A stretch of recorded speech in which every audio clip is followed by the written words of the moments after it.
بص يا وحش، لما تكون عايز تشتغل تمام لازم تشوف اقدم اعلان موجود في الحياه وتبدا منه. ليه بقى؟ لان انت بكل بساطه انت محتاج انك ممكن عادي جدا ان شخص يسيب الشغلانه، ساعتها هم يحتاجوا حد، لما يتلاقوا انت بتتصل عليهم يبقى انت مهتم، هيقول لك ساعتها تعالى هتروح. وانا اشتغلت كتير بالطريقه دي ونجحت معايا لحد الان وشغاله لسه. فعشان كده بنصحك ابدا من الاعلانات القديمه. هتلاقي في شغلات كتير يجي يكلمها يقول لك ياه ده الاعلان ده قديم، او هتيجي تبعت له على الواتس او تبعت له او تتصل عليه يقول لك لا والله احنا خلاص جالنا ناس.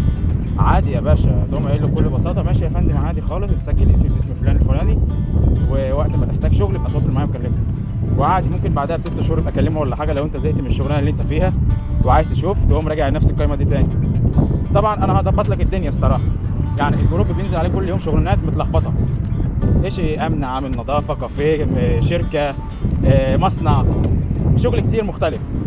الفيديوهات هتبقى ميزتها ان انا هجمع لك كل شيء لوحده، يعني العمال هيبقى لوحده، يبقى شغل المصانع لوحده، الامن لوحده، وهكذا.